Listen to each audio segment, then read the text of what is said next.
आज हम लोग देखेंगे आर्थिक सर्वेक्षण 2022-23। अभी जो एक दो महीने के अंदर जितने जो एग्जाम होने वाले हैं ना, मतलब जनवरी से पहले, क्योंकि जो हमारा जो आर्थिक सर्वेक्षण है, समीक्षा है, इकोनॉमिक सर्वे है, ये जब बजट प्रस्तुत किया जाता है ना, उससे एक दिन पहले ये समीक्षा रिपोर्ट सर्वे जारी किया जाता है। ठीक है, तो अभी हाल ही में तो कोई बजट आना नहीं है, क्योंकि क्या है, अब नया जब ईयर आएगा, नया साल आएगा, ठीक है, अगले वित्तीय वर्ष के लिए अगला बजट आएगा, तो उससे पहले ही क्या होगा, आर्थिक सर्वेक्षण होगा। तो अभी तक जो भी प्रश्न बनेंगे ना, वो इसी सर्वेक्षण से बनेंगे। तो चलिए स्टार्ट करते हैं हम कि अपना आर्थिक सर्वेक्षण 2022-23। सबसे पहले हम जानते हैं कि ये आर्थिक सर्वेक्षण होता क्या है। ठीक है, तो जो आर्थिक सर्वेक्षण, जिसको कि हम इंग्लिश में बोलते हैं इकोनॉमिक सर्वे, ठीक है, हमारे जो इंडिया का इकोनॉमिक सर्वे होता है, आर्थिक सर्वेक्षण होता है, इसको क्या है, जो वित्त मंत्रालय होता है ना, उसमें क्या होता है, वित्त मंत्री। और हमारी जो वर्तमान वित्त मंत्री कौन है, केंद्रीय वित्त एवं कारपोरेट मंत्री जो है वो कौन है, हमारी श्रीमती निर्मला सीतारमण जी है। ठीक है, तो जो इकोनॉमिक सर्वे है ये किसके द्वारा जारी किया जाता है, ये जो है हमारी जो वित्त मंत्री, वित्त मंत्रालय द्वारा मेनली पेश जारी किया जाता है। ठीक है, और जो हमारा जो इकोनॉमिक सर्वे 2022-23 था, इसको किसने पेश किया था, इसको सबसे पहले निर्मला सीतारमण जी जो थी, ठीक है, हमारी जो वित्त कॉर्पोरेट मंत्री है, उनके द्वारा 31 जनवरी 2023 को, यानी कि बजट जब पेश किया जाता है, ठीक है, उसके एक दिन पहले इसको पेश किया गया। और उनके पेश करने के बाद जब निर्मला सीतारमण जी हमारी वित्त और कॉर्पोरेट मंत्री है, उन्होंने इस जो सर्वेक्षण था इसको पेश कर दिया। और उसके बाद क्या, हमारे जो प्रधानमंत्री के मुख्य आर्थिक सलाहकार जी हैं, जिनको कि हम वी अनंत नागेश्वरन के नाम से जानते हैं, तो हमारे प्रधानमंत्री के जो आर्थिक सलाहकार हैं वी अनंत नागेश्वरन जी, उनके द्वारा फिर इसको क्या अच्छे से प्रस्तुत किया गया। तो आप लोगों को अगर उनको देखना हो ना कि किस तरीके से वो उसको प्रस्तुत कर रहे हैं, तो गवर्नमेंट जो साइड है ना, ठीक, इकोनॉमिक सर्वे जब प्रस्तुत किया जाता है तो गवर्नमेंट साइड पर जो वी नागेश्वरन जी है ना, जो हमारी क्या है, आर्थिक सलाहकार है प्रधानमंत्री के, ठीक है, तो उनका पूरा एक वीडियो डला हुआ है, लेकिन वो क्या है, इंग्लिश में है। तो जो इंग्लिश मीडियम वाले हैं उनको तो समझ में आ जाएगा, लेकिन जो हिंदी मीडियम वाले हैं उनका कुछ पल्ले नहीं पड़ेगा, मुझे पता है 100%। और देखने का शौक हो तो आप देख लीजिएगा, ठीक है। तो इसलिए मैं आपको हिंदी में बता रही हूँ, तो हिंदी में देख लेना। उस जो सर्वेक्षण है उसकी कुछ प्रमुख बातें हैं, ठीक है, जो मैं यहाँ पे मैंने नोट डाउन कर रखी हूँ और मैं आपको बताऊंगी, ठीक है। और इसमें जो भी कुछ दिया है ना, वो उसी गवर्नमेंट साइट से आंकड़े लिए गए हैं, ठीक है। तो देखो, आर्थिक सर्वेक्षण जो है वो किसके द्वारा जारी किया था, मैंने आपको बता दिया किसके द्वारा जारी किया जाता है। जो हमारा जो वित्त मंत्रालय होता है, उसमें जो वित्त मंत्री होते हैं वो इसको पेश करते हैं, ठीक है। और इसमें मेनली क्या होता है, जो हमारा पूरा एक जो फाइनेंशियल, ये क्या है, एक प्रकार का फाइनेंशियल डॉक्यूमेंट है, ठीक है। क्या है, एक प्रकार का फाइनेंशियल डॉक्यूमेंट है, ठीक है। इसमें क्या होता है, एक जो पूरा हमारा जो वित्तीय वर्ष होता है ना, तो उस वित्तीय वर्ष में, ठीक है, जो भी आर्थिक रूप से जो भी विकास कार्य किए गए हैं उनकी क्या की जाती है, समीक्षा की जाती है, ठीक है। आर्थिक जो विकास है हमारा एक वित्तीय वर्ष में, उसकी क्या की जाती है, समीक्षा की जाती है, ठीक है। और क्या है, हमारी जो अर्थव्यवस्था है, अर्थव्यवस्था से जुड़े हुए जो सभी प्रमुख आंकड़े हैं वो इस सर्वेक्षण यानी कि सर्वे में क्या पेश किए जाते हैं, ठीक है। हम बता दें आपको कि भारत का सबसे पहले अगर देखें आर्थिक सर्वेक्षण, तो ये कब हुआ था, वित्तीय वर्ष 1950-51 में पेश किया गया था, ठीक है। इसके बाद क्या है कि जो वित्त मंत्रालय होता है ना हमारा, तो वित्त मंत्रालय बजट प्रस्तुतिकरण के एक दिन पहले जो इकोनॉमिक सर्वे, जिसको हम आर्थिक सर्वेक्षण कहते हैं, वो जारी करता है। तो याद रखना कि जो हमारा वित्त मंत्रालय है उसके द्वारा इकोनॉमिक सर्वे, ये एक रिपोर्ट होती है, जारी की जाती है, ठीक है। और ये कब जारी की जाती है, हमारा जो बजट जो प्रस्तुत किया जाता है ना, उसके एक दिन पहले, ठीक है। और इस साल जो था हमारा 2022-23 का, इसको किसने जारी किया था, हमारी वित्त मंत्री निर्मला सीतारमण द्वारा पेश किया गया था। बाद में इसको प्रस्तुत किसने किया, हमारे जो सलाहकार है, आर्थिक सलाहकार वी अनंत नागेश्वरन द्वारा, ठीक है। कब, 31 जनवरी 2023 को निर्मला सीतारमण ने इसको पेश किया था, ठीक है। चलिए अब हम देखते हैं कि हमारा जो आर्थिक सर्वेक्षण 2022-23 है उसकी प्रमुख बिंदु क्या है, उसमें प्रमुख क्या बातें कही गई है, ठीक है। तो इसमें क्या कहा गया है, इसमें जो हमारा जो राजकोषीय घाटा है ना, राजकोषीय घाटा, ये हमारी जीडीपी का, जीडीपी मतलब होता है ग्रॉस डोमेस्टिक प्रोडक्ट, ठीक है। तो सर्वेक्षण 2022-23 में कहा गया है कि जो हमारा राजकोषीय घाटा है वो हमारी जीडीपी का कितना होगा, ठीक है। अब कब इसमें देखो, तीन चीजों के बारे में बताया गया है, तीन वित्तीय वर्ष में, 2020-21 में, ठीक है, जो हमारा राजकोषीय घाटा है वो जीडीपी का कितना परसेंट, 9.2% रहा। कितना परसेंट रहा, 9.2% रहा, ठीक है। वहीं पर अगर हम बात करें 2021-22 के दौरान, तो 2021-22 के दौरान हमारा जो राजकोषीय घाटा है वो जीडीपी का कितना 6.7%। ठीक है, ये क्या है, अनुमानित होते हैं। ठीक है, तो ये सबसे अंतिम अनुमान लगाया गया है। ठीक है, अनुमान जो होते हैं पहले लगाया जाता है, फिर दूसरी में, फिर तीसरी में, 3-4 अनुमान लगाए जाते हैं। तो 21-22 के लिए अंतिम अनुमान है। ठीक है, तो याद रखना राजकोषीय घाटा जीडीपी का 21-22 के दौरान क्या 6.7%। ठीक है, ये क्या है, संशोधित अनुमानित, ये ऐसा का ऐसा रिपोर्ट में दिया हुआ है। ठीक है, उसके बाद 2022-23 है। ठीक है, इसमें क्या था, इसमें जो राजकोषीय घाटा है वो बजट का कितना अनुमानित की माना गया है 6.4%। ठीक है, ये कब तक है, क्योंकि ये समीक्षा कब प्रस्तुत की गई थी, जो रिपोर्ट है इकोनॉमिक सर्वे, ये कब दिया गया था 31 जनवरी 2023 को। तो दिसंबर तक के इसमें आंकड़े होंगे, याद रखना, दिसंबर 2022 तक के। ठीक है, अब राजकोषीय घाटा हो गया जीडीपी का 2020-21 में 9.2%, 21-22 में 6.7% अनुमानित। ठीक है, एंड 2022-23 में कितना है 6.4%। ठीक है, इसके बाद विदेशी मुद्रा भंडार, कई एग्जामों में पूछ लिया गया है विदेशी मुद्रा भंडार जो है वो कितना रहा। ठीक है, वित्तीय वर्ष में कितना रहा, तो इसको अच्छे से याद रखना। जो विदेशी मुद्रा भंडार है, ठीक है, अगर हम बात करें 2020-21 के दौरान, तो हमारा जो विदेशी मुद्रा भंडार है 2020-21 के दौरान कितना रहा 577 बिलियन डॉलर। ठीक है, ये अमेरिकन डॉलर होता है। ठीक है, हमारा जो विदेशी मुद्रा भंडार है 2020-21 के दौरान 577 बिलियन अमेरिकी डॉलर रहा। ठीक है, वहीं 21-22 के दौरान कितना रहा 607 बिलियन अमेरिकन डॉलर। और अगर बात करें 2022-23 की, तो 2022-23 के दौरान कब तक, दिसंबर 2022 तक, क्योंकि दिसंबर तक के आंकड़े हैं, जनवरी में तो ये पेश ही की गई रिपोर्ट। ठीक है, तो 22-23 के दौरान जो विदेशी मुद्रा भंडार है वो कितना रहा 563 बिलियन अमेरिकन डॉलर।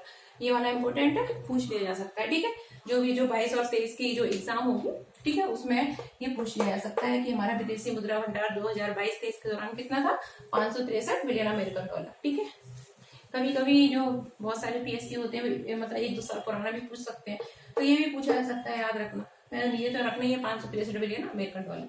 इसके बाद आप लोगों ने सुना होगा मेक इन इंडिया। आप लोग कमेंट बॉक्स में जो जो देख रहे हैं बताएंगे कि मेक इन इंडिया की शुरुआत कब की गई थी। मोदी गवर्नमेंट के टाइम में ही की गई थी। ठीक है, तो आप लोग कमेंट बॉक्स में बताएंगे कि जो मेक इन इंडिया प्रोग्राम है उसकी शुरुआत कब की गई थी। ठीक है, अब मेक इन इंडिया जो है ना 2.0, ठीक है, मेक इन इंडिया 2.0 है, उसके अंतर्गत 24 जो क्षेत्र है ना उनको कवर किया गया है। मेक इन इंडिया जो प्रोग्राम है, ठीक है, उसका सेकेंड वर्जन यानी 2.0 के तहत 24 यानी 24 उप क्षेत्रों को कवर किया जाएगा। ठीक है, ये इसमें कहा गया है 24 उप क्षेत्रों को कवर किया गया। ठीक है, ये किसमें कहा गया, सर्वेक्षण में कहा गया। इसके बाद इसमें सर्वेक्षण का जो अगला बिंदु है वो है कि शीर्ष प्रेषण करता। अब प्रेषण क्या होता है, देखो हमारे यहाँ क्या होता है कि बहुत सारा जो धन होता है ना विदेशों से आता है। कैसे आता है, हमारे यहाँ के जो लोग होते हैं विदेशों में क्या करते हैं, जॉब करते हैं, फिर वो क्या करते हैं धन भेजते हैं। ठीक है, क्योंकि उनके जो बहुत सारे फैमिली वाले तो यहाँ होते हैं, तो उसको बोलते हैं प्रेषण। ठीक है, यानी कि शीर्ष प्रेषण करता जो है वो कौन है हमारे देश में। अगर देखें मतलब ओवरऑल वर्ल्ड में देखें तो भारत जो है वो क्या है पहले नंबर पर है, वहीं मैक्सिको क्या है दूसरे नंबर पर है, और चाइना जो है वो क्या है तीसरे नंबर पर है। अगर हम धन भेजने के मामले में देखें तो शीर्ष प्रेषण करता कौन है, भारत, सेकंड नंबर पर मैक्सिको, थर्ड नंबर पर चाइना आता है। ठीक है, याद रखना, ये भी पूछा गया है कई एग्जामों में। ठीक है, तो अभी शीर्ष प्रेषण करता कौन है, भारत है, सेकंड नंबर पर मैक्सिको, थर्ड नंबर पे चाइना। इसके बाद आता है 2021-22। तो 2021-22 के दौरान भारत में 315.7 मिलियन टन खाद्यान्न उत्पादन रहा। हमारा जो खाद्यान्न उत्पादन है वो कितना रहा है, और किस वित्तीय वर्ष के दौरान इसमें पूछा है, वित्तीय वर्ष 2021-22 के दौरान भारत का अगर हम देखें खाद्यान्न उत्पादन, तो 2021-22 के दौरान भारत का खाद्यान्न उत्पादन कितना रहा है 315.7 मिलियन टन। याद रखना, भारत का जो खाद्यान्न उत्पादन है 2021-22 के दौरान कितना रहा है 315 मिलियन टन रहा है। ठीक है, इसके बाद औद्योगिक वृद्धि दर, अगर हम देखें भारत में औद्योगिक वृद्धि दर कितनी रही है, तो ये भी क्या है अनुमानित है।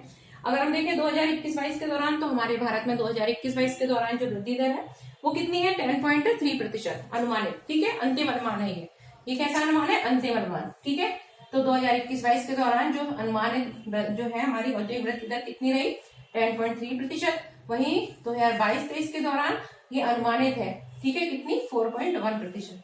ठीक है, तो ये हो गया। इस पर मैं थोड़ा क्लीन कर देती हूँ, कुछ और जो इम्पोर्टेंट पॉइंट है वो मुझे नोट करने। आप लोगों ने सुना होगा सोवरेन गोल्ड बॉन्ड, ठीक है, सॉरी सोवरेन ग्रीन बॉन्ड के बारे में आप लोगों ने सुना होगा, कहीं ना कहीं पढ़ा भी होगा कि सोवरेन ग्रीन बॉन्ड क्या होते हैं। देखो जो एनवायरमेंट है ना, एनवायरमेंट से रिलेटेड है, आप लोगों को बस याद होना चाहिए कि कभी कभी ये पूछ लिया जाता है कि सॉवरेन जो ग्रीन बॉन्ड है वो किससे संबंधित है। ठीक है, उद्योग से संबंधित है कि विज्ञान से संबंधित है, किस क्षेत्र से संबंधित है। तो पर्यावरण जलवायु परिवर्तन से संबंधित ये चीज है। ठीक है, पर्यावरण से, एनवायरमेंट से रिलेटेड है। क्या है? Sovereign green bond. कौन सा बॉन्ड है? याद रखना, सोवरेन। ठीक है, ग्रीन बॉन्ड। ठीक है, ये एक प्रकार के बॉन्ड है, सोवरेन ग्रीन बॉन्ड फ्रेमवर्क। ठीक है, तो ये जारी, ठीक है, किया गया है। एक फ्रेमवर्क है जिसको हम बोलते हैं सोवरेन ग्रीन बॉन्ड, एक फ्रेमवर्क है। ठीक है, इसको भी क्या किया गया है? जारी किया गया है। इस जो हमारा सर्वेक्षण है ना, इसमें ये कहा गया है कि सोवरेन जो ग्रीन बॉन्ड है, ठीक है, उसको जारी किया गया। और ये जो ग्रीन बॉन्ड है ये किससे संबंधित है? मेनली एनवायरमेंट, जलवायु से संबंधित है। ठीक है, इसके बाद आपको एक चीज और याद रखनी है। आपने सुना होगा CPI और दूसरा सुना होगा WPI। CPI का फुल फॉर्म होता है कंज्यूमर प्राइस इंडेक्स। क्या उसका जो फुल फॉर्म होता है वो होता है कंज्यूमर प्राइस इंडेक्स। क्या होता है? Consumer price index. ठीक है, और WPI का फुल फॉर्म होता है होल प्राइस इंडेक्स।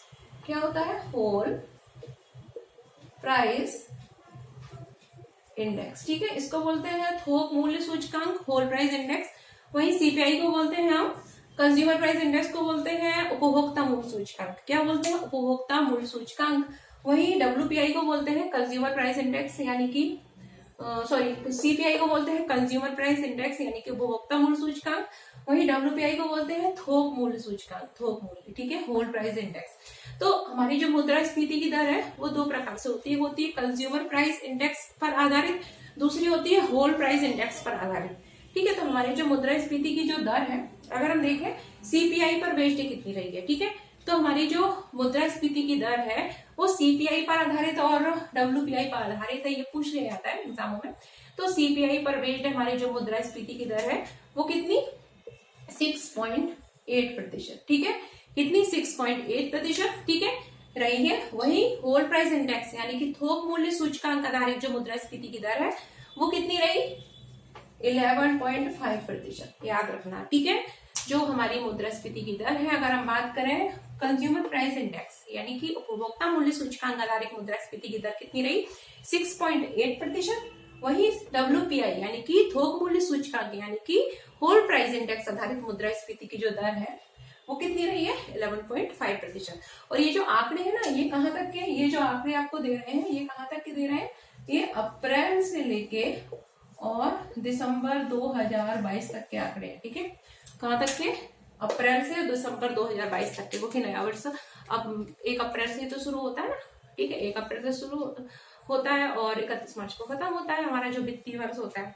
तो ये जो आंकड़े जो है वो कहाँ से कहाँ तक के हैं? अप्रैल से दिसंबर तक के, क्योंकि जनवरी में तो सर्वेक्षण जारी की गई थी, सर्वे जारी किया गया था, रिपोर्ट ये जारी की गई थी। ठीक है, तो दिसंबर तक के हैं, याद रखना।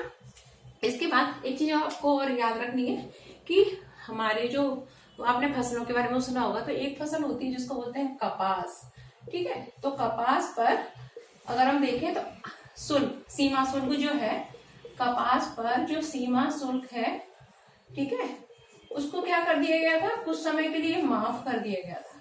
जो कपास है उस पर सीमा शुल्क जो है उसको क्या कर दिया गया था? माफ कर दिया गया था। और ये बात जो है वो आर्थिक सर्वेक्षण में कही गई है। तो कभी प्रश्न पूछ लिया जा सकता है कि किस पर आर्थिक शुल्क जो है उसको माफ कर दिया गया था, 1 आध महीने के लिए किया गया था। तो याद रखना, कपास पर। ठीक है, इसके बाद इस जो सर्वेक्षण है उसमें एक बात और दिखाई देती है, इम्पोर्टेंट है। ठीक है, national green hydrogen mission, national green hydrogen mission. तो नेशनल ग्रीन हाइड्रोजन मिशन के बारे में भी ये जो हमारा सर्वेक्षण है इसमें बताया गया है। इसके बाद कुछ और महत्वपूर्ण चीजें मैं लिख देती हूँ क्लीन करके। ठीक है, उसको देख लेते हैं और ये हमारा जो सर्वेक्षण वो पूरा कंप्लीट हो जाएगा। ठीक है,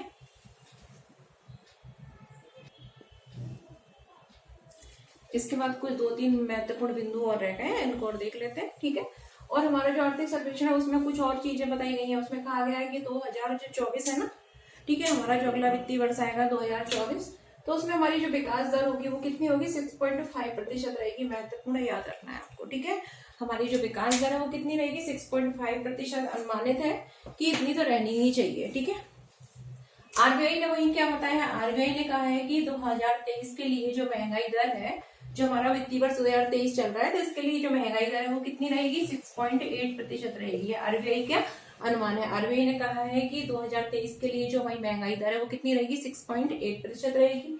वही 2022-23-24 की अगर बात करें तो जीडीपी जो विकास दर है ना वो 6.0 से लेके 6.8 तक रहने की उम्मीद है, यानी कि इनके बीच में रहेगी। अब जो इनके बीच में ऐसा क्यों, मतलब इसमें दर्शाया गया है, तो इसमें ये कहा गया है कि जो हमारी जो विकास दर है 23 और 24 के दौरान वो मुख्यतः किस पर निर्भर करेगी, हमारी जो वैश्विक आर्थिक और राजनीतिक घटनाक्रम होते हैं, विश्व में होने वाली आर्थिक और राजनीतिक जो घटनाक्रम है ना उस पर ये विकास दर निर्भर करेगी। और ये ऐसी उम्मीद लगाई जा रही है कि 2023-24 के दौरान जीडीपी विकास दर है, यानी कि ग्रॉस डोमेस्टिक प्रोडक्ट, ठीक है, आधारित जो विकास दर है वो 6.0 से 6.8 के बीच में रहने की उम्मीद है, जो कि हमारे आर्थिक और राजनीतिक घटनाक्रम पर भी काफी हद तक निर्भर करेगी, ठीक है। आरबीआई द्वारा महंगाई दर 2023 में कितनी अनुमानित है, 6.8% रहेगी। वही हमारी जो विकास दर है महत्वपूर्ण है, याद रखना है, 2024 में हमारी विकास दर कितनी है, रहने की उम्मीद है 6.5%, ऐसा अनुमान लगाया गया है। तो ये हमारी आर्थिक सर्वेक्षण 2022-23 है। इसमें से ही प्रश्न बन जाएंगे अगर बनने होंगे तो, इसमें कमी आते हैं, अगर आएंगे तो इसमें से ही आएंगे। वो आएगा आयात कितना रहा, निर्यात कितना रहा, ठीक है, हमारे में जो भारतीय जो रिजर्व है, ठीक है, वो कितना है, ठीक है, ये किसने जारी किया, हमारे आर्थिक सलाहकार कौन है, ऐसे ही प्रश्न बनते हैं। घाटा कितना रहा, ठीक, राजकोषीय घाटा कितना रहा, ठीक। तो बस यही है। और अगर आप लोगों को ज्यादा पढ़ना हो तो गवर्नमेंट साइट पे पूरी इसकी जो आर्थिक सर्वेक्षण 2022-23 है उसका सारांश दिया हुआ है, तो आप लोग अच्छे से पढ़ लेना। और अगर उनका वीडियो देखना हो ना, हमारे क्या आर्थिक सलाहकार है वीएन नागेश्वरन जी, उनका वीडियो भी देख लेना, उसमें दिया हुआ है, ठीक है, बढ़िया इंग्लिश में बोल रहे हैं। तो चलो ठीक है, मिलते हैं, हमारा ये इकोनॉमिक्स का कंप्लीट हो चुका है, तो मिलते हैं नए टॉपिक के साथ, ठीक है। तो देखते रहिए, बाय बाय।